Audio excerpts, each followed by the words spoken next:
Hello दोस्तों, स्वागत है आपका इंडियन ग्रोथ स्टडी। कैसे हैं आप लोग? उम्मीद करते हैं बहुत अच्छे होंगे। चलिए, जो सीटेट का पीवाईक्यू हम सॉल्व करते हैं, इसी क्रम में ये सिलसिला आगे बढ़ाते हैं। ये सामाजिक अध्ययन का पीवाईक्यू है। किसका है? सामाजिक अध्ययन का 6 से 8 वालों के लिए है, सोशल साइंस। ठीक है, चलिए जो है इसको अब देखते हैं पीवाईक्यू। सीधे हम सॉल्व कराते हैं, डायरेक्ट क्वेश्चन पे आते हैं। जो भी अभी शेष बचे हुए हैं 5-6 दिन, इसको ज़्यादा से ज़्यादा हम पीवाईक्यू के माध्यम से बच्चों क्वेश्चन को सॉल्व कराते हैं। ठीक है, तो चलिए देखते हैं पहला क्वेश्चन इसमें क्या कह रहा है। वात दिग्दर्शी का प्रयोग क्या मापने के लिए किया जाता है? देखिए, वात यहाँ नहीं समझ में आ रहा होगा। ठीक है, अब वात थोड़ा इंग्लिश में आप देखिए क्या है। विंड वेन, मतलब विंड वेन का प्रयोग क्या मापने के लिए किया जाता है? तो अब आप देखिए, तो वात दिग्दर्शी का क्या मापने के लिए किया जाता है? वायु का वेग, वायु का दाब, वायु का दिशा, तो वायु का तापमान। तो इसमें जो ये किया जाता है वो किया जाता है वायु का दिशा मापने के लिए वो प्रयोग किया जाता है। ये जो होता है सामान्यतः जो बड़ी बड़ी जो बिल्डिंगें होती हैं उसका जो टॉप पॉइंट जो होता है, जो बड़ी बड़ी जो बिल्डिंगें होती हैं, बिल्डिंग जैसे मान लीजिए, तो टॉप पॉइंट जो होता है यहाँ पे जो है ये लगाया जाता है। वो भी सजावट के लिए भी लगाया जाता है, और यहीं से जो है वायु की दिशा जो है माप मतलब का पता लगता है। ठीक है, वायु किस दिशा से मतलब होते हुए आ रही है। ठीक है, तो वायु की दिशा मापने के लिए जो है वात विंड का मतलब इसका प्रयोग, विंड वेन का प्रयोग किया जाता है। ठीक है, तो इस तरीके से आप देखेंगे तो आपका ये वाला ऑप्शन नंबर जो ये सी है, ये आपका सही हो जाएगा। वायु की दिशा मापने के लिए प्रयोग किया जाता है। ठीक है, तो इसका सी हो गया। चलिए 32 देखते हैं क्या है। 32 वाले में, वायुमंडल की निम्नलिखित में से कौन सी परत रेडियो तरंगों के संचरण में मदद करती है? समतापमंडल, इसमें एक बराबर तापमान होता है। मध्यमंडल, बाह्य वायुमंडल या बहिर्मंडल, तो इसमें आप जो होगा आपका, इसमें होगा आपका थर्मोस्फेयर या बाह्य वायुमंडल को कहा जाता है इसमें। ठीक है, तो इसके बारे में थोड़ा आप जान लीजिए। यहाँ पे जो होता है, यहाँ पे रेडियो तरंगों के लिए एकदम आदर्श दशाएं होती हैं। यहाँ पे क्या होता है, रेडियो तरंगें पहले ऊपर जाती हैं। ठीक है, फिर उसके बाद जब नीचे वो वापस आती है तो बहुत दूर तक ये रेडियो तरंगें जाती हैं। ठीक है, तो इसलिए जो है इसमें जो ऑप्शन होगा आपका ये बाह्य वायुमंडल या थर्मोस्फियर, इसका सही आंसर ये होगा। ठीक है, तो चलिए देखते हैं। अब ऑप्शन नंबर हो गया इसमें 3। ठीक, इसमें भी सी है, उसमें भी, मतलब तीसरा ऑप्शन था सही। ठीक है, तो अब चलिए देखते हैं इसी क्रम का ये 33 नंबर में कौन सा क्वेश्चन है। ये पूछ रहा है अर्थ की प्रॉपर्टी के बारे में पूछ रहा। ठीक है, पृथ्वी की विभिन्न परतों को क्रम से आंतरिक से बाह्य, देखिए आंतरिक से बाह्य, बाहरीतम मतलब अंदर से बाहर का रूप में ये क्रम से आपको बताना है। ठीक है, अंदर से बाहर, ये नहीं क्रस्ट मेंटल कोर वाला नहीं है, ये कोर से आपको चलना है, कोर मेंटल क्रस्ट की ओर ये पूछ रहा है। ठीक, तो चलिए इसमें देखते हैं ऑप्शन पहले पूरा शो कर लेते हैं किस क्या क्या है। ठीक है, तो पहले देखते हैं सबसे पहले क्या होता है। पहले सबसे ऊपर होता है, क्या होता है, क्रस्ट होता है, फिर मेंटल होता है, फिर कोर होता है। तो आपको कोर से चलना है। ठीक, तो कोर से चलेंगे तो इसको भी 2 भागों में बांटते हैं, ऊपरी क्रस्ट निचली क्रस्ट, फिर इसको भी ऊपरी मेंटल निचला मेंटल, इसे क्रोड को भी बांटते हैं, आंतरिक क्रोड बाहर क्रोड। ठीक, तो इसी तरह चलिए अब इसमें देखते हैं। सबसे पहले आपको परपटित होगा नहीं, तो ये उल्टा ही बता दिया। सीधा ये जरूर है लेकिन उल्टा पूछ रहा है। ठीक, मेंटल, पहले मेंटल तो होता नहीं, ना तो पहले मेंटल होता है ना बाद में होता है, तो ये बीच में होता है, तो ये भी नहीं हो, कट जाएगा, ऑप्शन खत्म हो जाएगा। ठीक, तो इस तरह से ये 2 ऑप्शन आपका पूरी तरीके से खत्म हो गया। ठीक, अब देखते क्या है, आंतरिक कोड, बाहरी कोड। फिर देखो आंतरिक कोड तो ठीक है, बाहरी कोड, आंतरिक कोड, फिर बाहरी कोड, ये भी ठीक है। फिर यहाँ देखो प्रॉपर्टी आ गया, फिर मेंटल आ गया, जो कि आपको बताया है यहाँ क्या है, पहले क्रस्ट है फिर मेंटल है। इस तरह से ये भी आपका ये ऑप्शन यहाँ गलत हो गया। अब बचा जो ऑप्शन यही वाला सही हो जाएगा, कौन? ऑप्शन नंबर 4 ऑप्शन यही सही हो जाएगा, क्योंकि पहले आंतरिक कोड, बाहर कोड, फिर मेंटल, फिर मतलब प्रॉपर्टी। ठीक है, इसी को कहते हैं क्रस्ट मेंटल कोर। ठीक, तो इसका आप इंग्लिश में देखेंगे तो इनर कोर क्या हो जाएगा, इसका आपका inner core, outer core, mental और क्रस्ट। ठीक, इस तरह ऑप्शन आपका ये जो डी वाला ऑप्शन है, ऑप्शन नंबर 4, ये आपका एकदम सही हो जाएगा। ठीक, तो चलिए आगे देखते हैं क्या है 34 नंबर। ठीक है, ये ज्वार के बारे में पूछ रहा है, टाइड के बारे में, ऐसा ही ये बना हुआ। ठीक है, तो देखते हैं दिए गए आरेख में सूर्य, पृथ्वी और चंद्रमा की स्थिति को ध्यान से देखिए और बताइए कि यह क्या दर्शाता है। देखिए सूर्य, इधर सूर्य है, पृथ्वी है, चंद्रमा है, ठीक है। तो ये क्या बताता है, सूर्य ग्रहण होगा, चंद्र ग्रहण होगा, ठीक है। सूर्य ग्रहण, चंद्र ग्रहण की लघु ज्वार, ठीक। सूर्य ग्रहण देखिए सूर्य ग्रहण होगा तो ऐसा नहीं होगा, इसमें सूर्य ग्रहण भी नहीं होगा, ठीक है। इस क्रम में सूर्य ग्रहण होगा तो जब पृथ्वी और चंद्रमा के बीच में, सॉरी, जब पृथ्वी, ये मान पृथ्वी और सन के बीच में क्या आ जाए, जब चंद्रमा आ जाए तब ये सूर्य ग्रहण होगा, ठीक। तो इस तरह सूर्य ग्रहण नहीं होगा, चंद्र ग्रहण भी नहीं होगा, ठीक है। तो इसमें देखा जाए तो ये लघु ज्वार भाटा वाला ये होगा, ठीक है। क्योंकि यहाँ पर पृथ्वी है, ठीक है, पृथ्वी इधर है, इसका भी गुरुत्वाकर्षण बल इधर लग रहा है और ये भी अपना गुरुत्वाकर्षण लग रहा है। तो इसमें बहुत तेज़ी वाला जो ज्वार भाटा है वो नहीं आ पाएगा। अगर यही एक सीधे में हो जाता, जैसे मान लीजिए पृथ्वी हो जाती, ठीक है, मान लीजिए आप ये अर्थ हो गया, ठीक, ये अर्थ अपना हो गया, ठीक, और इधर मान लीजिए ये चंद्रमा मून हो जाता, ठीक है, और इधर जो है आपका क्या हो जाता, सन हो जाता। तो इस तरह क्रम में जब बनता है तो वो बृहद ज्वार मतलब आता है, ठीक है। तो इस क्रम में जो होगा आपका ऑप्शन नंबर, ये क्या कहते हैं, 4 वाला ऑप्शन सही हो जाएगा, ऑप्शन नंबर 4, ऑप्शन नंबर 4, ठीक। तो इस तरह आपका ये सही हो गया। अब चलिए देखिए 95 क्या कहते हैं, 35 वाले में क्या दिया है। 35 वाले में क्या है, जब नदी, ठीक, इसमें क्या है, जब नदी मैदान में प्रवेश करती है तो यह मुड़ जाती है और बड़े मोड़ बनाकर बहती है तो क्या कहलाती है, ठीक है।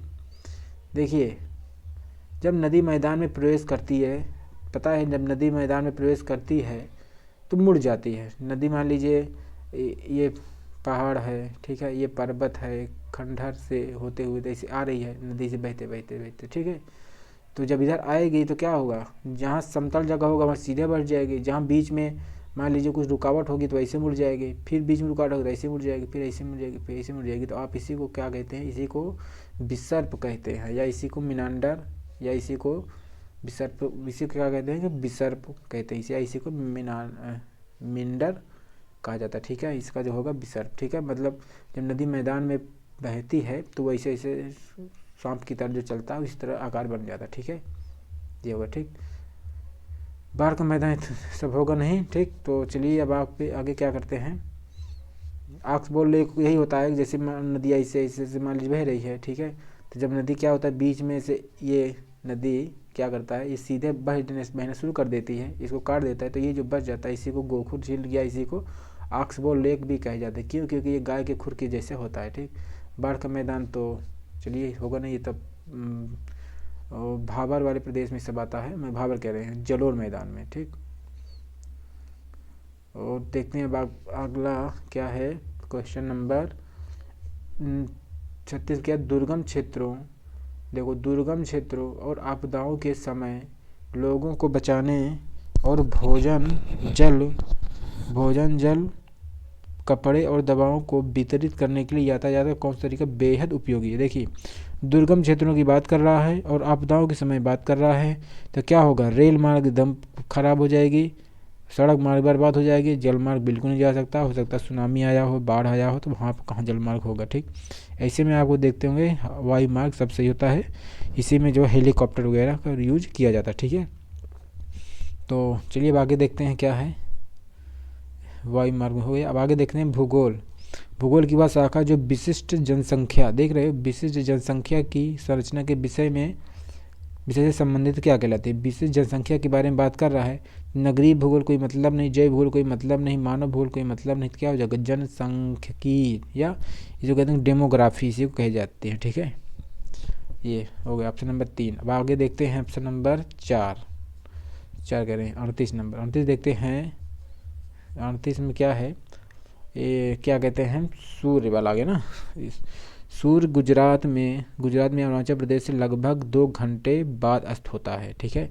जैसा कि पता है होना चाहिए कि मान लीजिए ये भारत का मैप है, ठीक, ये इधर है, ठीक, इधर इधर इधर, और इधर मान लीजिए क्या है, ये अरुणाचल प्रदेश है, ठीक। तो पता है जब जो अक्षांश है ये लगभग 30 अक्षांश में आपस में पड़ता है, ठीक है।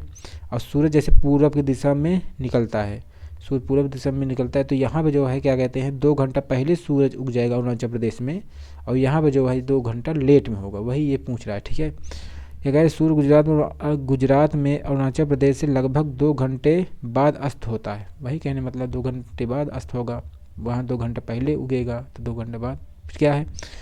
अरुणाचल प्रदेश गुजरात की तुलना में उच्च अक्षांश पर स्थित है, ठीक है, उच्च अक्षांश पर स्थित जरूर है, ठीक है। तो अब विकल्प देखते हैं क्या ए और दोनों सत्य हैं, आर ए की सही स्पष्ट व्याख्या करता है। देखो सही तो जरूर, लेकिन इसका व्याख्या ये नहीं करता है, ठीक है, कि इसके उच्च अक्षांश के कारण ये नहीं होता, ठीक। अब देखते हैं क्या है, ए और दोनों सही है और ए को सही स्पष्ट नहीं करते। इसमें जो ऑप्शन सही वाला आपका होगा, ऑप्शन नंबर यही वाला सही हो जाएगा, ऑप्शन नंबर बी वाला, ठीक है, सही दोनों लेकिन उसकी व्याख्या नहीं करता, ठीक। तो अब आप देखते हैं इसका आगे वाले, तो जब भी सही हो गया तो इसके आगे मतलब नहीं है। अब आगे देखते हैं 39 में क्या है अब, ठीक है। बेहद आसान, कौन सा निम्नलिखित में कौन सा ऊर्जा गैर परंपरागत स्रोत है। गैर परंपरागत स्रोत है मतलब जो परंपरागत नहीं है, का जो कन्वेंशनल नहीं है, जो मतलब क्या है, नॉन कन्वेंशनल बात कर रहा है, ठीक है, जिसको मतलब एक बार जिस ऊर्जा का प्रयोग करिए आप उसका दोबारा भी प्रयोग कर सके, उसका ये मतलब पूछ रहा कौन सा है। जैसे ईंधन में आप देखें पेट्रोल डीजल एक बार जला दिए तो वो दोबारा कभी नहीं आएगा, फिर आता है तो हज़ारों करोड़ों लाखों करोड़ वर्षों बाद वो बनता है, ठीक। प्राकृतिक गैस का भी वही हाल है, कोयला का भी वही हाल है, ठीक है। तो इसमें क्या होगा, ये सब नहीं होगा, इसमें सही होगा जो सौर ऊर्जा, ठीक है। इसको चाहे जितना बार आप यूज करिए। कहा जाता है कि जो क्या कहते हैं ये जो दक्षिण अफ्रीका महाद्वीप में कौन सा सबसे बड़ा मरुस्थल है, देखो हम ध्यान नहीं है ना सहारा मरुस्थल, सहारा मरुस्थल है, सहारा मरुस्थल ये एक स्टडी हुई है सहारा मरुस्थल में कि एक यहाँ पर जो 6 घंटे मतलब क्या होता है, यहाँ पर 6 घंटे में 6 आवर्स में यहाँ पर इतनी अधिक ऊर्जा प्राप्त हो जाती है जितनी ऊर्जा पूरे विश्व को चलाने के लिए ज़रूरी होती है। आप सोचो जितना मतलब 6 घंटे में ये ऊर्जा आपको सहारा डेजर्ट रेगिस्तान में मिल जाती है, अगर उसी को आप कलेक्ट कर लीजिए किसी भी माध्यम से, तो पूरे सिर्फ 6 घंटे की ऊर्जा अगर यहाँ की कलेक्ट कर लिया जाए तो पूरे दुनिया को चलाने के लिए ऊर्जा पर्याप्त हो जाएगी, सिर्फ 6 घंटे वाली, ठीक है। तो यहाँ पे सौर ऊर्जा हो जाएगा, ठीक, जैसे सौर ऊर्जा हो गया, पवन ऊर्जा हो गया, जल ऊर्जा हो गया, बायोगैस वगैरह, ये सब जो है ये सब गैर परंपरागत है, ठीक है, क्योंकि इसको वैज्ञानिकों के द्वारा इसको बनाया गया, ठीक है। हालांकि पहले ही था लेकिन इसको जो अब तो बढ़िया से उन्हीं के माध्यम से सब हो रहा है, ठीक है। अब चलिए देखते हैं विशेष रूप से टैंकों और तालाबों में मछली का प्रजनन क्या कहलाता है। देखिए मछली का प्रचलन क्या कहलाता है। देखिए सेरीकल्चर जो होता है रेशम से संबंधित होता है, सेरीकल्चर नाम से सेरी रेशम, ठीक। वीटी कल्चर होता है अंगूर से, ठीक है, वीटी मतलब छोटे छोटे अंगूर, तो आप अक्सर समझ लीजिए। हॉर्टिकल्चर होता है उद्यान से संबंधित होता है, हॉर्टिकल्चर उद्यान से, बागवानी से, जो सजावटी पौधे वगैरह लगाए जाता है फूल वगैरह, वो सब जो हॉर्टिकल्चर से संबंधित होता है। और जो ये पीसी कल्चर है, पीसी कल्चर मछली उत्पादन से संबंधित होता है, ठीक है। तो आप इसको याद करने का ट्रिक ये आप ऐसे समझिए, देखिए पीसी कल्चर है ना, तो जब मछली वगैरह जो खाते होंगे, जो जानते होंगे, जब मछली लेने जाते हैं तो कैसे कर, मान लीजिए ये कोई मछली है, ठीक है, मान लीजिए मछली है, तो क्या करते हैं मछली को पीस पीस में काटते हैं ना, पीस पीस में काट करके ही आप लाते हैं, तभी तो उसको बनाते हैं। तो इसी समझ लीजिए पीसी कल्चर मतलब पीस पीस में काट कर बनाते हैं, तो वो मछली जो मछली वाला होगा पीसी कल्चर, ठीक है।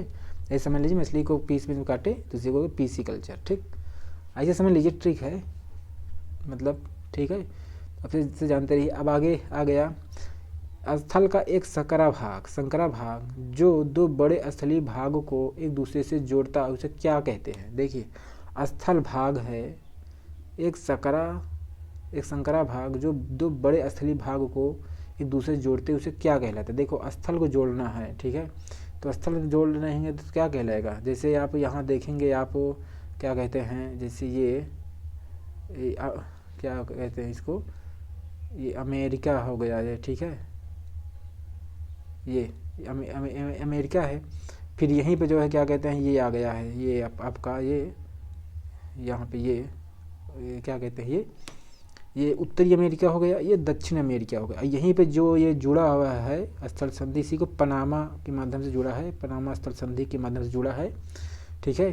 तो इसी को ये पूछ रहा है, तो जो क्या हो जाएगा इसमें स्थल संधि, मतलब ये हो जाएगा। इसका सबसे अच्छा एग्जाम्पल यही है, ये पनामा के माध्यम से जो जुड़ा है, ठीक है, तो इसी को कहते हैं स्थल संधि के माध्यम से जुड़ता है, ठीक है। द्वीप वगैरह तो नहीं होगा।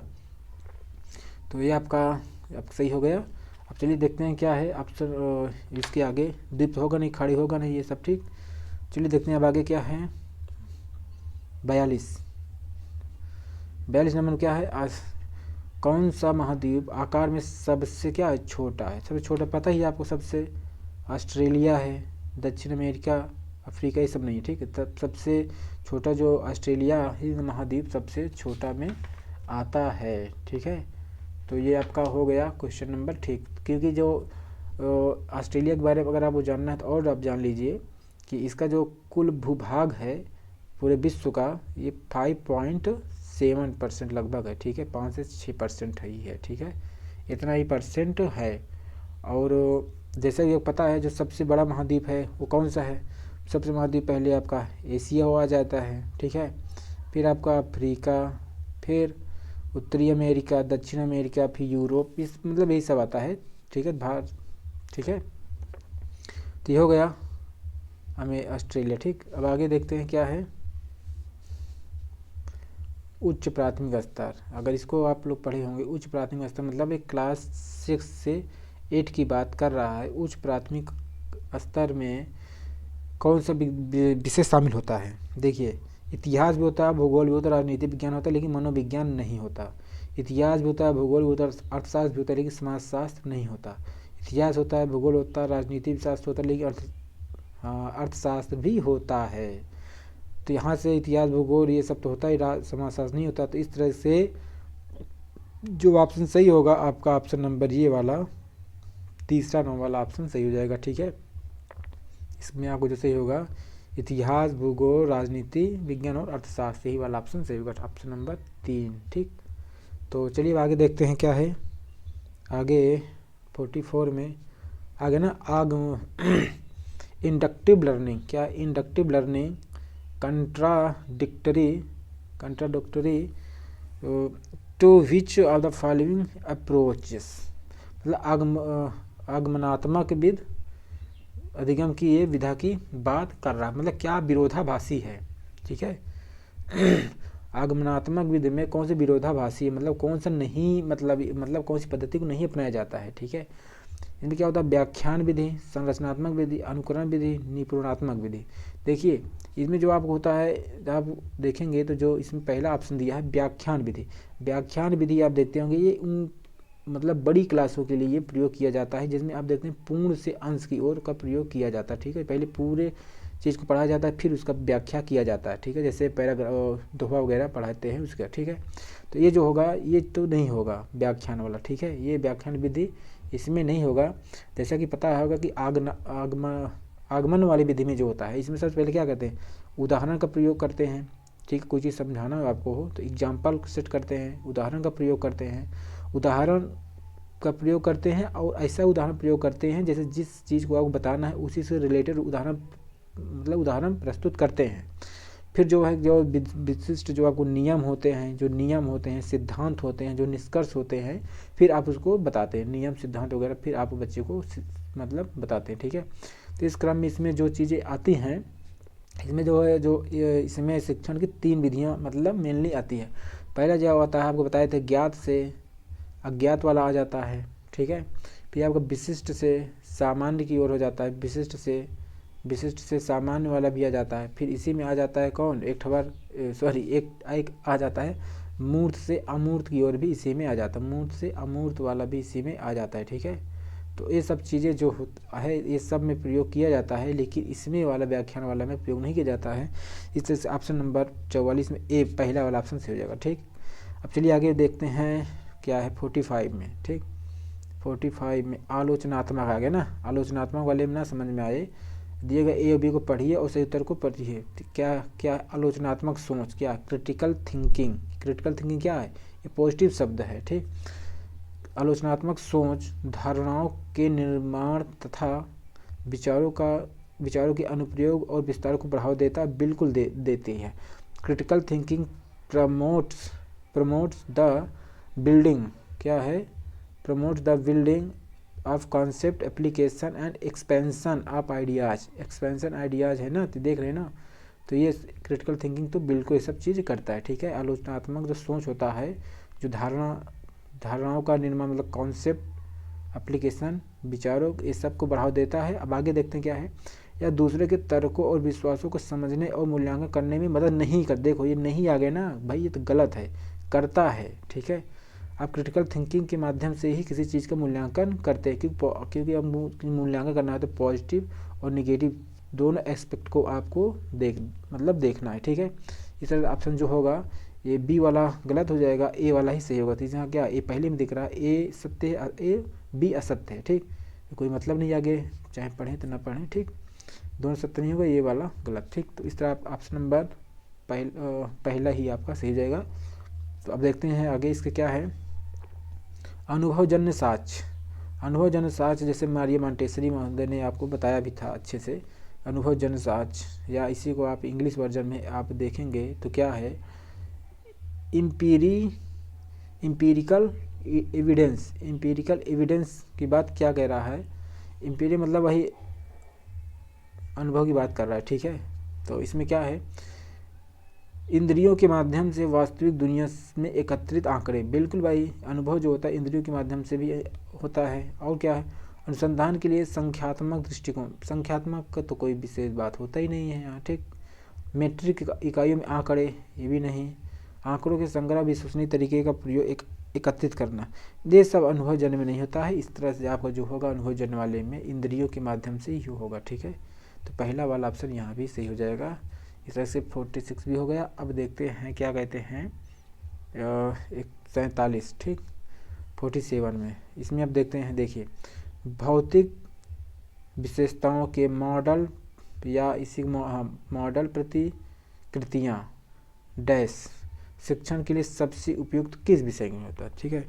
मतलब किस चीज़ में मॉडल वगैरह जैसे चार्ट हो गए, मानचित्र वगैरह, या किसी चीज़ को आपको डेमोन्स्ट्रेट करने में, मतलब किसी चीज़ को प्रदर्शन करने में सबसे ज़्यादा ज़रूरत किस सब्जेक्ट के लिए होता है, ठीक है, किस सब्जेक्ट के लिए आपको प्रदर्शन करने की ज़्यादा ज़रूरत पड़ती है। इतिहास में आप जैसे इतिहास विशेष नहीं होता ज़्यादातर, ठीक है, ये इतिहास में नहीं होता बहुत ज़्यादा, अर्थशास्त्र में होता है लेकिन कंपेरेटिवली मतलब सबसे अधिक की बात कर रहा है, तो इसमें भी उतना ही होता है। लेकिन भूगोल आप जो देखेंगे बिना मैप के, क्या कहते हैं, बिना मैप के भूगोल पढ़ना समझिए क्या समय की बर्बादी है, ठीक है। तो भूगोल जब आप पढ़ते हैं तो इसमें क्या होता है, आपको ग्लोब की भी ज़रूरत पड़ती है, ग्लोब हो, ठीक, ग्लोब ना हो तो कम से कम मानचित्र जरूर हो, मैप आपका पास हो, ठीक है, ये सब चीज़ें जरूर होना चाहिए, ठीक, बिना इसके तो भूगोल पढ़ा ही नहीं जा सकता, वो अधूरा होता है, ठीक। चलिए आगे देखते हैं क्या है, इसमें 3 वाला ऑप्शन सही होगा, ठीक है। चलिए देखते हैं 47 हो गया। अब देखते हैं 80, देखिए स्थानीय समाचार क्या है, ये स्थानीय समाचार की बात कर रहा है। कलेक्शन ऑफ वेदर इंफॉर्मेशन, मतलब मौसम के बारे में जानकारी की बात कर रहा है। Collection of weather information from the local newspaper is an example of इस टाइप सोर्स, क्या primary secondary tertiary both primary and tertiary, ठीक है। तो देखें क्या टर्सरी क्या है, टर्सरी है भाई, टेरिटोरी नहीं है, ठीक है। तो इसमें देखते हैं पहले क्या, स्थानीय समाचार पत्र से मौसम की जानकारी का संग्रह का किस प्रकार का स्रोत है, प्राथमिक स्रोत है, द्वितीयक, तृतीयक, प्राथमिक, तृतीयक। इसमें आपका जो ऑप्शन होगा प्राथमिक में क्या होता है, आप खुद सोचो, प्राथमिक में वो चीज़ होता है जो आप डायरेक्ट कोई चीज़ को आप प्राप्त करते हैं, उसी को तो क्या कहते हैं, जो चीज़ आपको डायरेक्ट मिल जाए वही आपको मतलब प्राथमिक है, वो प्राइमरी वाला चीज़ है, ठीक है। तो लेकिन आपको जो स्थानीय समाचार पत्र मिल रहा है, आप जाकर डायरेक्ट जो किसी चीज़ की जानकारी ले नहीं रहे हैं।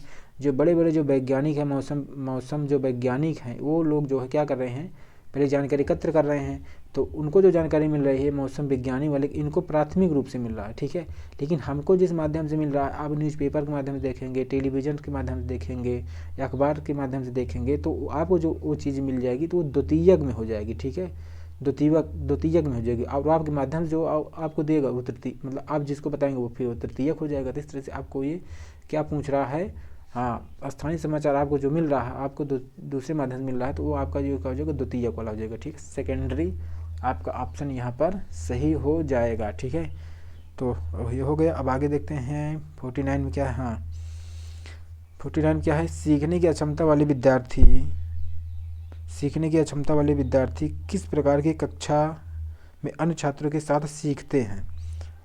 इसको तो आंख बंद करके मार सकते हैं आप। अनन्य, विशेष, समावेशी आपको मिल गया ना, पॉजिटिव नेगेटिव वाला सब, ठीक है। तो समावेशी में हो जाएगा। इंक्लूसिव पहले, इसमें कोई ज़्यादा डिटेल की कोई ज़रूरत ही नहीं है, ठीक है। एक्सक्लूसिव, स्पेशल, इंक्लूसिव, ठीक है, मॉडर्न, तो आपको मिल गया, ठीक। अब आगे देखते हैं क्या है 50 में, ठीक है। 50 में क्या है, 50 में ये कोई वैज्ञानिक हैं, उनके बारे में पूछ रहा है, ठीक है। सभी बच्चे विकास के समान अनुक्रम से गुजरते हैं, लेकिन विभिन्न दरों से, इसलिए शिक्षक को पूरी तरह से कक्षा के लिए नहीं बल्कि व्यक्तिगत बच्चों और छोटे समूह के लिए गतिविधियों की योजना बनानी चाहिए। ये क्या ओगडेन है, पर्सेल है, एच एस बेल है, पियाज। देखिए, आप जब भी आपको इस तरह क्वेश्चन आए, ठीक है, इस तरह जब भी क्वेश्चन आए तो आपको बहुत नए पे नहीं जाना चाहिए, ठीक है। आप इनके बारे में बिल्कुल ये सब नहीं सुने हैं, लेकिन जिन प्याजे को आप अच्छे से पढ़े हैं, जानते हैं। और यहाँ भी जो आप बात कर रहा है, क्या सभी बच्चे विकास के अनुक्रम से गुजरते हैं और विभिन्न दरों से सीखते हैं। शिक्षक को पूरी तरह से कक्षा के लिए नहीं बल्कि व्यक्तिगत बच्चों और छोटे समूहों के लिए गतिविधियों को जानना चाहिए। इस तरह ऑप्शन पहला, ये जो 4 है, इसको आप सही मानिए, और ऑप्शन नंबर 4 वाला सही हो जाएगा, जिन प्याजे, ठीक है। तो ये भी आपका अब सही हो गया। अब आप 51 देखते हैं क्या है। एक कक्षा में सहकारी शिक्षा को बढ़ावा देने के लिए शिक्षक को चाहिए, सहकारी मतलब जो हो जिसमें बच्चे साथ साथ मिलकर किसी चीज़ को मतलब करते हैं, साथ साथ उसी को कह रहा है, ठीक है। सहकारी शिक्षा को बढ़ावा देने क्या करेंगे, छात्र को बहस और चर्चाओं में लगाएं। क्या है, छात्र को बहस और चर्चाओं में लगाएं, क्या करें, engage students debates and discussion, बिल्कुल सही बात है। ये आपको समझिए, ये पॉजिटिव शब्द है, डिस्कशन करना, डिबेट करना, ये सब पॉजिटिव शब्द हैं, ठीक है। बल्कि यहाँ पे बहस वाला आप जो देख लेंगे, आप बहस के आप हिंदी वाले से आपको निगेटिव टर्मिनोलॉजी समझ में आ रहा होगा, लेकिन ये जो होगा डिबेट करना, ये सब पॉजिटिव वाले शब्द हैं, ठीक है। आप इसको प्लस में मतलब रखिए काउंट में, ठीक है। और लेकिन आगे भी आप पढ़िए, ठीक है, आगे ऑप्शन भी और पढ़िए। देखिए क्या कहता है, बहस को छात्र और चर्चाओं में लगाएंगे, उन्हें व्यक्तिगत परियोजनाएं दें। व्यक्तिगत परियोजनाएं देंगे तो साथ में काम करने का मतलब ही क्या हो जाएगा, ठीक है, कोऑपरेटिव करना है ना, तो इसको कोई मतलब ही नहीं होगा। उन्हें व्यक्तिगत परियोजनाएं देंगे तो कोई मतलब नहीं। काम के लिए कक्षा के को छोटे समूह में विभाजित करें, ठीक है, ये भी होगा। आगे देखते हैं, परियोजनाओं को करने के लिए उन्हें विभिन्न स्रोत प्रदान करें।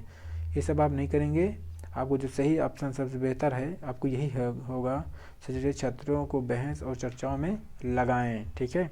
इस तरह से आपको मतलब ऑप्शन नंबर आपका ए वाला सही हो जाएगा, ठीक।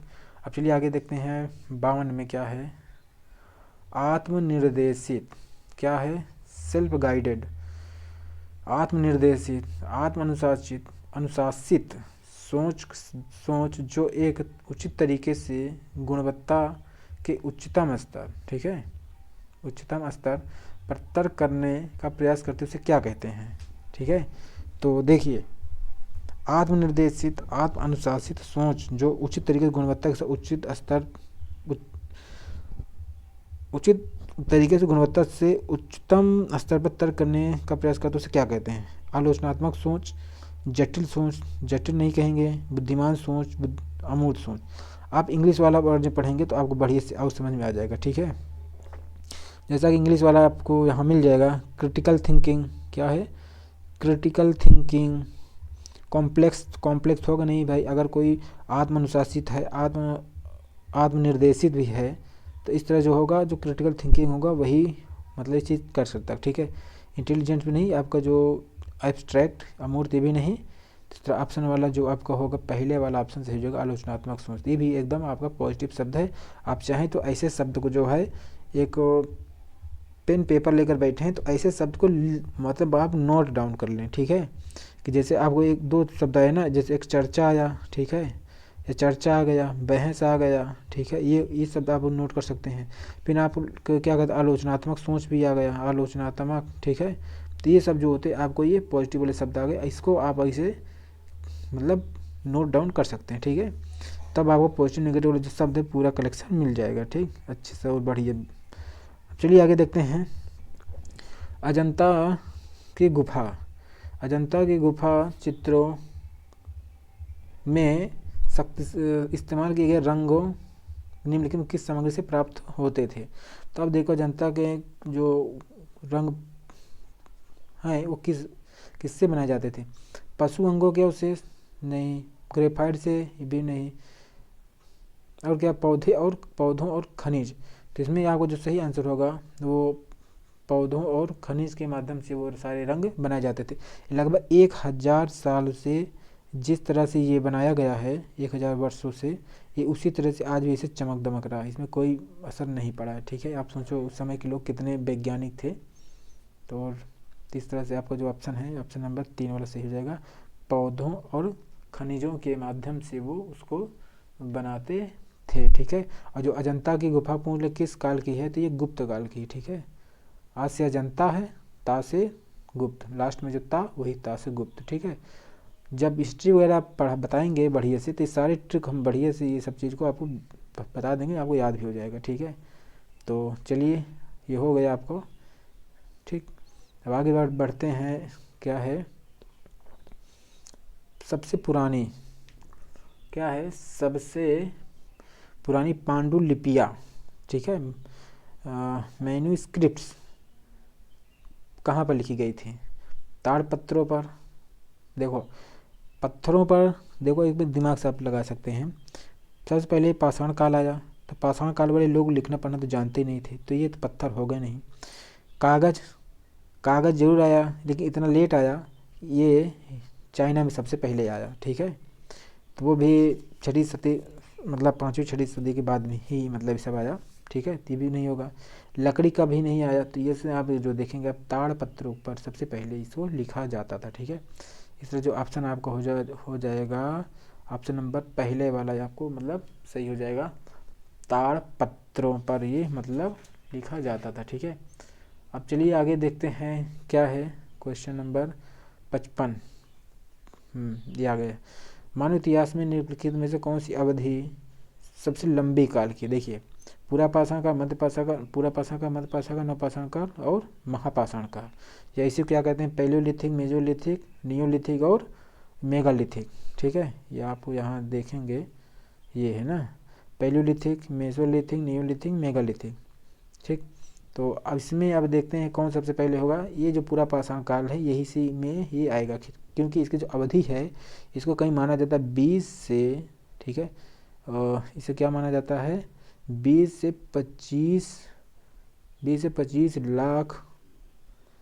लाख वर्ष से लेकर के, 20 से 25 साल वर्ष से लेकर के, क्या कहते हैं, 20 से 25 साल से लेकर के लगभग 12 से 10 हजार सालों तक माना जाता है, ठीक है।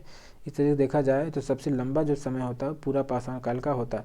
99% जो इतिहास है यहीं पर इसका है, ठीक है, पूरा पाषाण काल का। अब चलिए आगे देखते हैं क्या है। पहला वाला हो गया इसमें। अब चलिए देखते हैं आगे क्या है। यहाँ आगे मेहरगढ़ वाला ना, ये भी पढ़िए, ये सही उत्तर का चयन कीजिए। मेहरगढ़ पाकिस्तान के बेलन दर्रे के पास एक उपजाऊ मैदान स्थित है। बिल्कुल सही है, क्योंकि हमने आपको जो इतिहास को मतलब हमने 5-6-7 वीडियो अपलोड किया है, आपको हमने मतलब सिंधु घाटी सभ्यता तक कंप्लीट किया है, तो वही ये बात कर रहा है। मेहरगढ़ जो है यहाँ पर जो बहुत व्यवस्थित ये सभ्यता थी, ठीक है। यहाँ मतलब काफ़ी लंबे समय तक ये सस्टेन की थी। आगे देखते हैं क्या है। यहाँ खेती और पशुपालन के साक्ष्य मिले, बिल्कुल मिले। यहाँ सबसे पहले क्या था, गेहूँ धान कि जो खेती के साक्ष्य भी यहाँ मिले हैं। ठीक है, यहाँ पर जो गेहूँ जौ है, धान नहीं, गेहूँ जौ, यहाँ पर जौ के 3 किस्म का भी उपजाने का साक्ष्य मिलता है। इस तरह देखेंगे तो ए और बी दोनों सही होंगे। आपको क्या, ए और बी दोनों सही हो जाएंगे, ऑप्शन ए बी दोनों सही हो जाएंगे। ठीक, ऑप्शन नंबर 4 यहाँ सही हो जाएगा। ठीक, अब चलिए देखते हैं 56 के बाद आगे क्या है। 57, भारत के निम्नलिखित राज्यों में से किस राज्य में हड़प्पा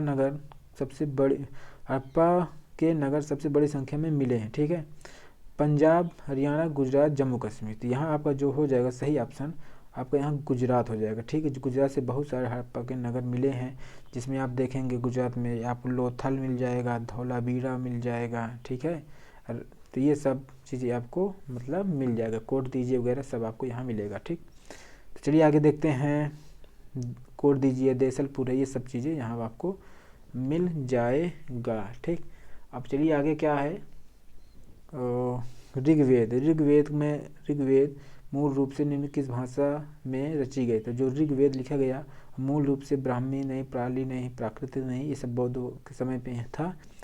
पाली और ये पाली, प्राकृत, ये सब जो था बौद्ध जैन के समय में ये प्रचलित थी। ठीक है, ये भी नहीं होगा, ये भी नहीं होगा। अब ब्राह्मी तो अशोक के समय ज़्यादा फेमस हुई। तो यहाँ पे जो सही ऑप्शन आपको होगा ये हो जाएगा संस्कृत। संस्कृत में ये ऋग्वेद मतलब लिखा गया है। ठीक, जैसे पता है कि यार इसको कौन लिखा, आर्य लोग लिखे, और आर्य लोग कहाँ से आए थे, मध्य एशिया से है। ठीक, चलिए आगे देखते हैं, 6वीं शताब्दी ईसा पूर्व में मगध महाजनपद के पहले शासक कौन थे। तो पहले शासक कौन थे, महावीर स्वामी थे नहीं, प्रसेनजीत भी नहीं थे। यहाँ जो पहले शासक थे बिंबिसार महोदय थे, और इनका जो समय था वो 544 ईसा पूर्व से लेकर के 492 ईसा पूर्व तक ये था। ठीक है, बाकी जब ये मर गए तो इसके बाद इसमें जो सही आंसर होगा बिंबिसार है। ठीक, और इसके बाद इसका ये बेटा आया अजातशत्रु क्या किया, अपने बाप को मतलब पिताजी को हत्या कर दिया, फिर ये राजा बना। फिर जब ये आया इसका बेटा आया उदयन ने जो इसकी हत्या कर दिया, तो फिर ये राजा बन गया। ठीक है, इसलिए इसको हर्यक वंश में ये सब लोग हो रहा था, इसलिए हर्यक वंश को जो है पितृहंता भी कहा जाता है, पितृहंता वंश भी कहा जाता है, पितृहंता। ठीक है, क्योंकि अपने पिता के लोग ही मार डालते थे। ठीक है, मार के राजा बन जाते थे। क्यों भैया, इसमें राजनीतिक लालसा इच्छा के लिए। ठीक, आगे देखते हैं क्या है, निम्नलिखित में कौन सा बुद्ध धर्म के त्रिरत्नों में से एक नहीं है। देखिए, जैसे आप कई बार सुनते होंगे बुद्धम शरणम गच्छामि, तो बुद्धम शरणम गच्छामि आ गया, धम्मम शरणम गच्छामि, धर्म शरणम गच्छामि आ गया, संघम शरणम गच्छामि ये भी आ गया। लेकिन ये सब जो बुद्ध से संबंधित है, लेकिन अहिंसा वाला बुद्ध से संबंधित नहीं है। ये किससे है, जैन से संबंधित है। किससे, जैन धर्म से संबंधित है, क्योंकि अहिंसा के सबसे ज़्यादा यही लोग ज़्यादा जोर दिए थे। यहाँ तक किसी कारण से ये लोग जो क्या कहते हैं, कृषि भी नहीं करते थे। ठीक है, क्यों, क्योंकि कृषि में बहुत सारे छोटे मोटे क्या करते थे, कृषि में बहुत सारे जीव जंतु मर जाते थे, कीड़े मकोड़े जो होते थे वो मर जाते थे, इसीलिए ये लोग कृषि नहीं करते थे। और यही बहुत सारा रीज़न है कि इनके जो नियम कानून थे बहुत सख्त थे, इसलिए जो है ये लोग ज़्यादा समय तक नहीं चल पाए। ठीक, और ज़्यादा भी इनका प्रचार प्रसार भी नहीं हो सका, किसकी अपेक्षा, बुद्ध के समय, मतलब बुद्ध की अपेक्षा। तो इसलिए ऑप्शन आपका जो सही होगा ऑप्शन नंबर 3 वाला ऑप्शन आपका यहाँ सही हो जाएगा। ठीक, आप बता दिए। आगे देखते हैं क्या है, 61 पॉलिटिक्स का क्वेश्चन आ गया। पॉलिटिक्स राज्यसभा सदस्यों का चुनाव कौन करता है।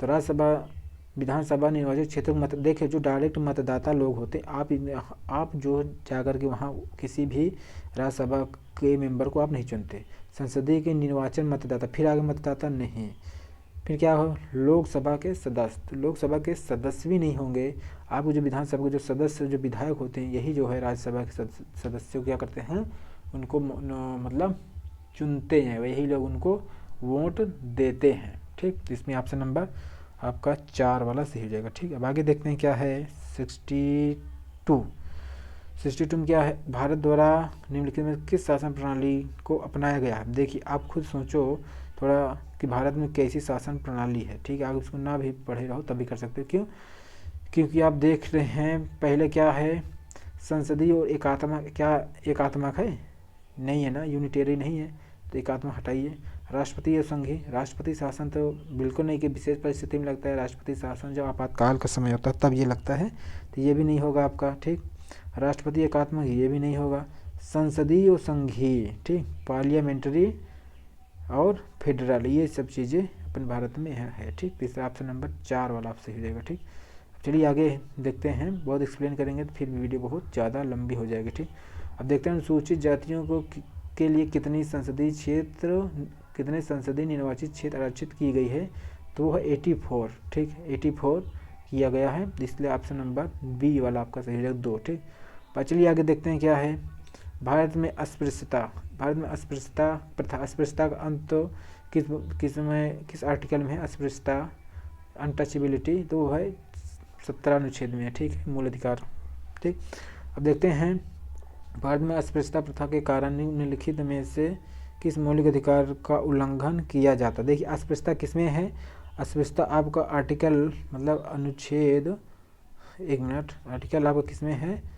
आर्टिकल आपका 17 में है। ठीक है, जैसे आपको पता जो समानता का अधिकार कितने में है? समानता का अधिकार कितने में है? समानता का तो वो होगा 14 से लेकर के 18 तक। ठीक है, तो वही पूछ रहा है किसमें यह होगा, तो इसमें 14 से लेकर 18 तक, तो 17 भी आ गया, तो इसमें यही वाला ऑप्शन सही हो जाएगा। स्वतंत्रता किसमें कितना होगा? तो स्वतंत्रता वाला हो जाएगा, और क्या कहते हैं 19 से लेकर के 22 तक, 19 से लेकर के 22 तक। ठीक है, शोषण के विरुद्ध जो हो जाएगा 23 से 24 तक। ठीक है, संवैधानिक विचारों का स्थान अधिकार 32। तो ठीक है, इस तरह ऑप्शन जो ये होगा ये वाला आपको सही हो जाएगा, ऑप्शन नंबर 1। ठीक, अब चलिए आगे देखते हैं क्या है। हाँ, भारत के संविधान के अनुसार निम्नलिखित में से कौन सा मौलिक अधिकार नहीं है? मौलिक अधिकार कौन सा नहीं है? शिक्षा का अधिकार भी है 21A के अंतर्गत, ये भी है 21(1). शोषण के विरुद्ध अधिकार 23-24 दोनों आर्टिकल देता है। धर्म से आज़ादी ये भी देता है, अल्पसंख्यकों के लिए 29-30 भी है स्पेशली, और 25 और 26 भी है। ठीक, ये भी देता है। संपत्ति का अधिकार ये पहले था, लेकिन क्या कहते हैं इसको 44वें कॉन्स्टिट्यूशन अमेंडमेंट करके 1978 में मोरारजी देसाई के द्वारा इसको क्या कर दिया गया? एबोलिश कर दिया गया, ख़त्म कर दिया गया। इसको ख़त्म करके कहाँ रख दिया गया? इसको जो 300 का आर्टिकल के तहत और भाग 12 का में इसको रख दिया गया। ठीक है, जिस तरह से आपका जो संपत्ति अधिकार है, अब ये क्या है? कानूनी अधिकार हो गया है, मौलिक अधिकार नहीं है। ठीक, अब आगे देखते हैं 66 में क्या है। अस्पृश्यता के आधार पर भेदभाव। देखो अस्पृश्यता जो है किसके आधार पर भेदभाव, मतलब ये संविधान मना करता है। शारीरिक विकलांगता बिल्कुल नहीं, लिंग ये भी नहीं, वंश ये भी नहीं, ये जाति के आधार पर जो अस्पृश्यता होती है इसको ये मना करता है। ठीक है, ऑप्शन नंबर ये जो होगा यहाँ 3 हो जाएगा। क्या हो जाएगा? जाति के आधार पर ये मना करता है। तो ये आपका हो गया। अब देखते हैं आगे क्या है। 67 मुख्यमंत्री को कौन नियुक्त करता है? मुख्यमंत्री को सिर्फ नाम होता है कि ये राज्यपाल नियुक्त करते हैं। ठीक है, जैसे पता है कि देश में जो प्रधानमंत्री होते हैं उनको कौन नियुक्त करता है? आप कहने तो सिर्फ राष्ट्रपति होता है, सिर्फ उनको शपथ दिलाते हैं बस।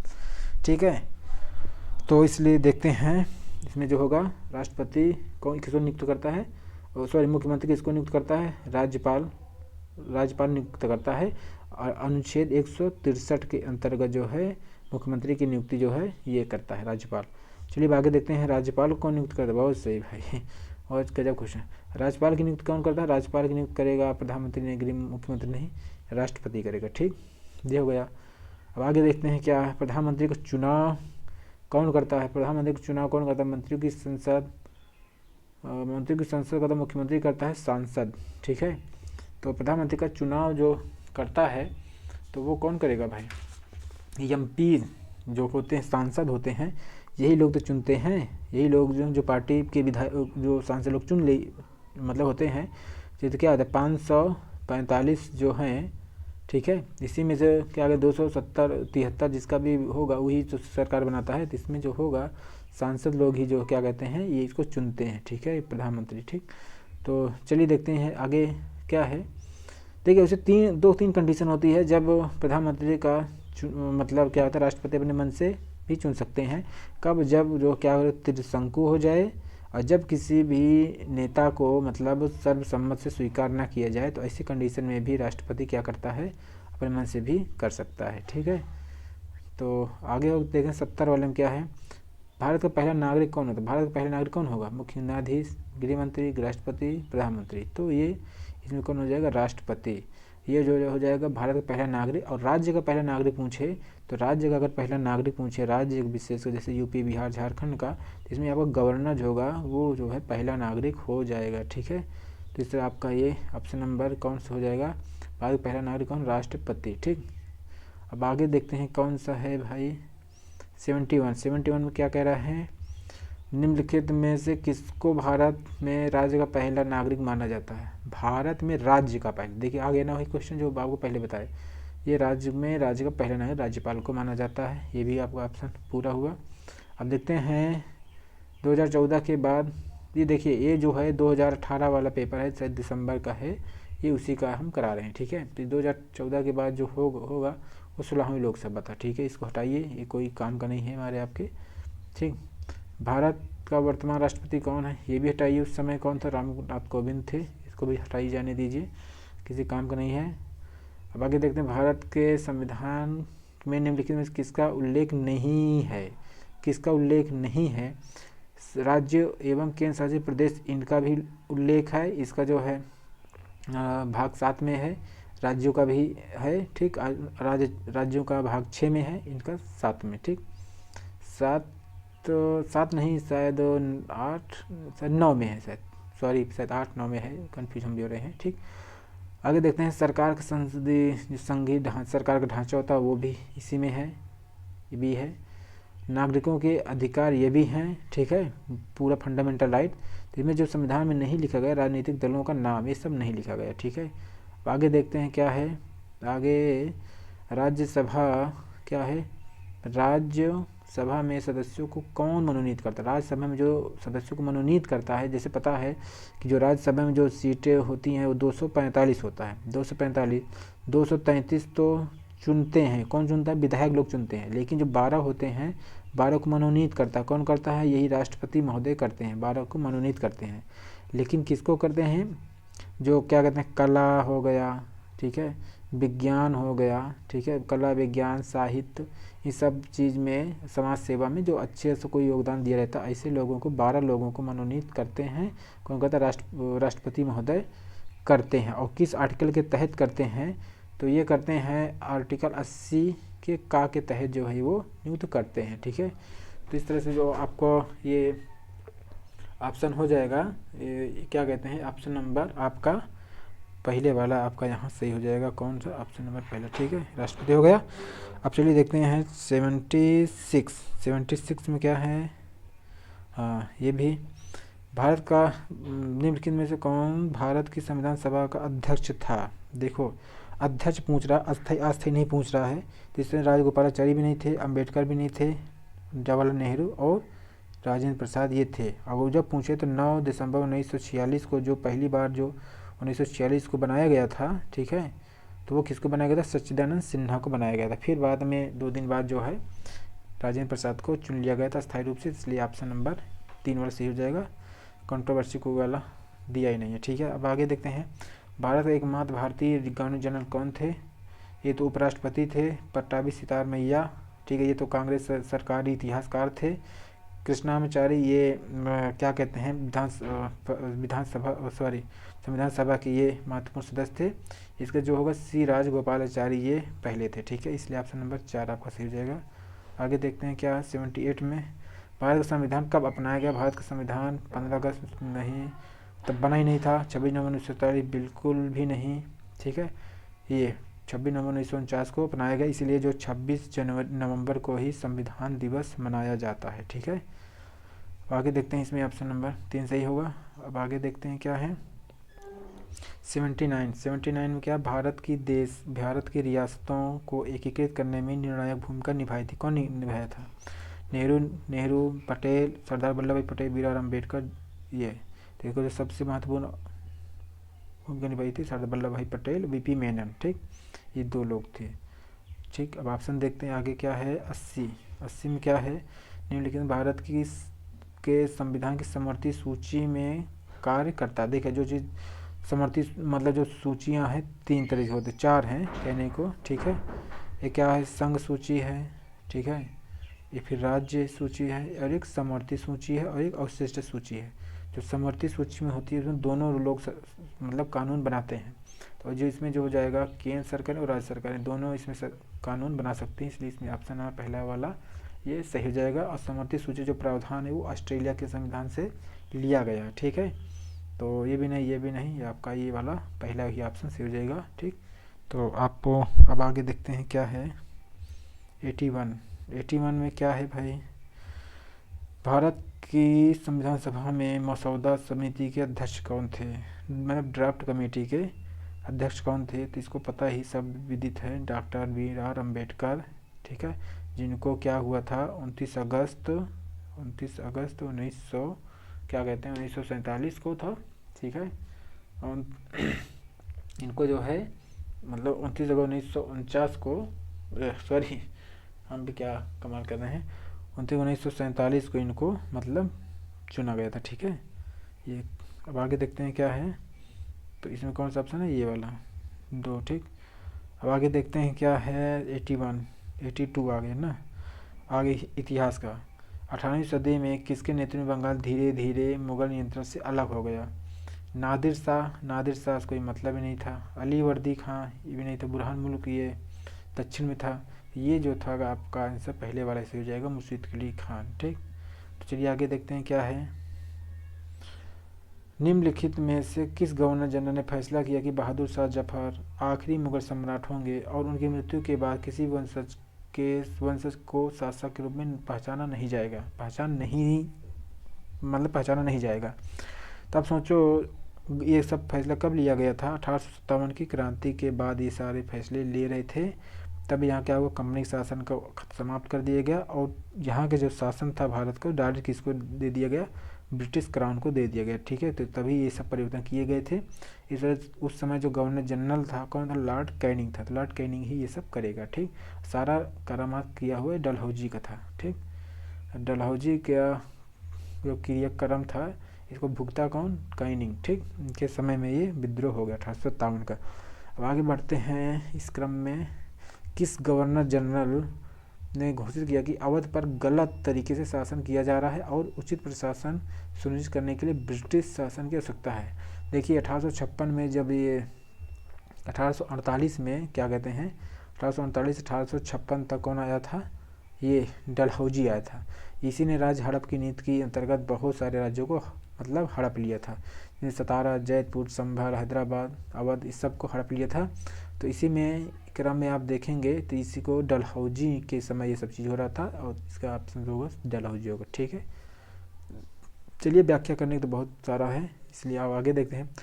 कानपुर के किस शासक ने खुद को पेशवा घोषित किया, तो नाना साहब जी जो थे खुद को पेशवा घोषित किए। इनका वास्तविक नाम क्या था, धोंधू पंत था, ठीक है, धोंधू पंत था, ठीक। अब आगे देखते हैं कारखाने के विषय में। देखो कारखाने के विषय में बात कर रहा है वो बच्चे को क्या कहते हैं, कारखाना या फैक्ट्री के बारे में अच्छे से पढ़ाने के लिए सबसे उपयोगी मेथड क्या है, एक कहानी सुनाना। कहानी तो सुना देंगे तो क्या कुछ खास समझ नहीं आएगा, चलो ठीक है। किसी विशेषज्ञ को निमंत्रित करना, ये भी कोई मतलब नहीं होगा। आगे देखते हैं किसी उद्योग कारखाने की यात्रा आयोजन कराना, ठीक है, ये यात्रा आयोजन कराना सबसे बेस्ट मेथड है, ठीक है। इसलिए ऑप्शन जो होगा आपका यहाँ वाला सही हो जाएगा, ठीक है। यात्रा करा देना, भ्रमण वगैरह इसीलिए होता है, ठीक।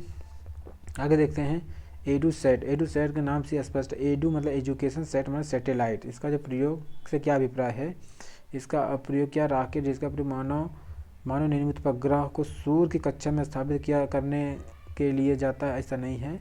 सौरमंडल खोजेगा नया ग्रह, बिल्कुल नहीं। एक क्षुद्र ग्रह जो मंगल और बृहस्पति की कक्षाओं के बीच पाया जाता है, भी नहीं।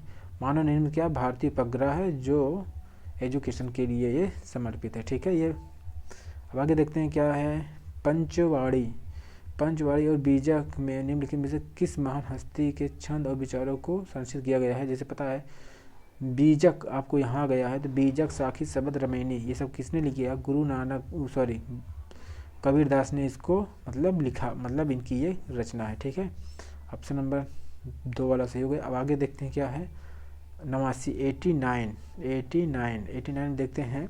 एलोरा की गुफा भित्ति चित्र जिसमें विष्णु को नरसिंह अर्थात पुरुष सिंह के रूप में दिखाया गया और किस काल की है। ठीक है, अगर आप एलोरा की गुफा जानते हो या नरसिंह को जानते हो तो किस मतलब वंश से संबंधित थे। तो ये थे भाई कौन, गुर्जर, प्रतिहार, राष्ट्रकूट, चालुक्य, गुप्त। गुप्त नहीं थे, चालुक्य से भी नहीं थे, प्रतिहार से भी नहीं थे, ये है थे किससे, ये राष्ट्रकूट से थे। अब इसका भी याद करने का अच्छा मेथड है, क्या है, एलोरा। क्या है, एलोरा। एलोरा जो राष्ट्र शब्द है रा, इसी रा से समझो राष्ट्रकूट। ठीक है, आप बताए ना अजंता ता था, अजंता किससे था, अजंता ता से था, ता से क्या था, गुप्त था। और ये था क्या है, ये क्या है, अजंता गुप्त से, और एलोरा राष्ट्रकूट से। ठीक है, तो इसका ऑप्शन सही हो क्या होगा, राष्ट्रकूट काल से। ठीक, आखिरी और लास्ट वाला देखते हैं क्या है, कौन सा संगठन उपनिषदों में आस्था रखता है। ब्रह्म समाज, रामकृष्ण मिशन, ये ठीक है, सत्यशोधक समाज, ज्योतिबाई फूले का है, ये तो हिंदू धर्म से बहुत ज़्यादा ये खपत है, ये निचली जाति से उत्थान पे ज़्यादा प्रयास किए थे। सेवा समाज, ये बहराम जी इसका स्थापना किए थे। ये किससे संबंधित है, ये वो क्या कहते हैं, दादा भाई नौरोजी, पारसी समुदाय से संबंधित था। ये सत्यशोधक समाज बता दिए, निम्न वर्गों के उत्थान के लिए था।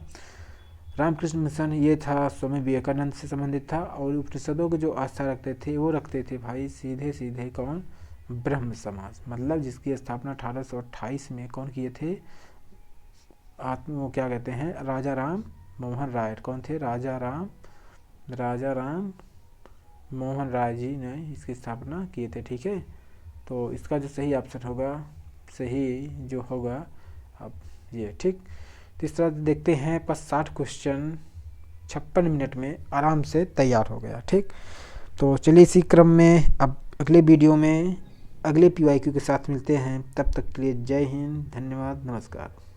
हेलो दोस्तों, स्वागत है आपका इंडियन ग्रोथ